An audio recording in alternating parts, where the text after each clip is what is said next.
মহেশতলায় গৃহস্থের বাড়ি থেকে নগদ ও সোনা সহ লক্ষাধিক টাকা চুরি। তদন্তে পুলিশ। দক্ষিণ 24 পরগনার মহেশতলা পৌরসভার 18 নম্বর ওয়ার্ডের মেলাঘাটা জগন্নাথনগরের ঘটনা। পরিবার সূত্রে দাবি, নৈহাটির বড়মার মন্দিরে সকাল 7:30টায় ট্রেনে করে পুজো দিতে গিয়েছিল অলিভ মণ্ডল ও তার স্ত্রী কবিতা মণ্ডল। অলিভ বাবু একটি প্রাইভেট ফার্মে কাজ করলেও কবিতা মণ্ডল বাড়ি সংলগ্ন নিজের একটি মুদিখানার দোকান চালায়। সন্ধ্যায় বাড়ি ফিরে সন্দেহজনক কোনো কিছু চোখে পড়েনি দম্পতির। পরের দিন কবিতা মণ্ডল নিয়ম মতোই দোকান খুলতে চলে যায়। দোকানে গিয়ে কোনো কিছু অর্ডার করবার জন্য বাড়ি থেকে টাকা আনতে গিয়ে আলমারি খুলতেই চক্ষু চড়ক গাছ।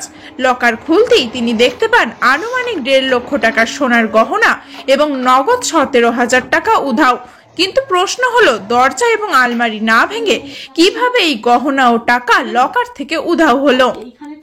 কবিতা মণ্ডলের দাবি, তাদের ঘরের তালার চাবি এবং আলমারির চাবি বাড়ির ভেতরেই নির্দিষ্ট একটি জায়গায় আলাদা আলাদাভাবে রাখা থাকতো, যা পরিবারের লোকজন ছাড়াও কাছের কয়েকজন জানতো। পৈতৃক বাড়িতে অলিভ বাবুর পরিবার ছাড়াও তার 2 দাদা, তাদের স্ত্রী এবং সন্তানেরা থাকেন।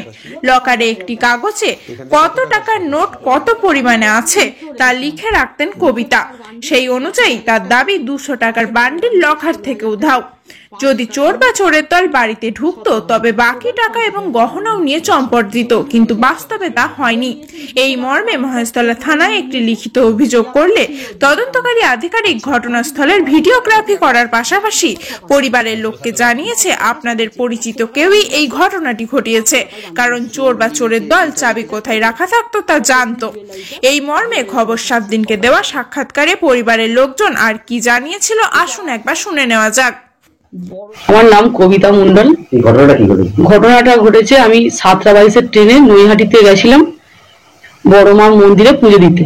পুজো দিয়ে এসেছি যখন 4:30 ট্রেনে, বাড়ি আসতে আসতে আমার 5টা বেজেছে।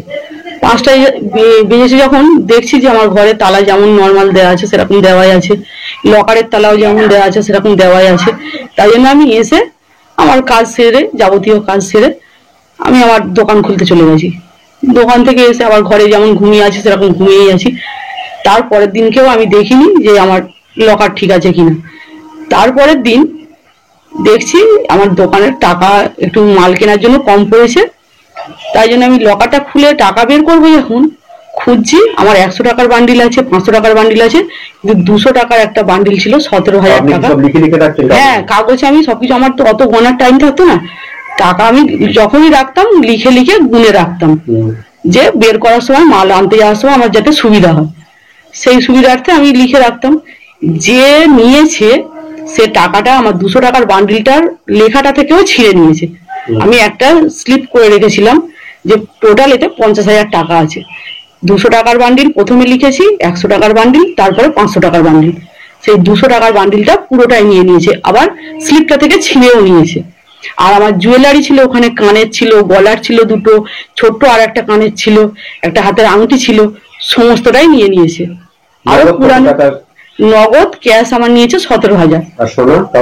সোনা আনুমানিক 1,500, এই 1.5 লাখ 1,45,000 এরকম। কিন্তু চোর যদি চুরি করতে আসতো, আরো আমার ওখানে পুরানো জুয়েলারি ছিল ছোটখাটো, সেসব গুলো কিছু নেয়নি। পুরানো, কিন্তু চোর যদি আসতো তাহলে তো পুরোটাই নিত। হ্যাঁ, চোর আসে শুধু 200 টাকা বান্ডিলটাই নিত, কিংবা তালা ভাঙতো। তালা আমার যেমন নর্মাল তেমনই আছে। কি মনে হচ্ছে কে করতে পারে?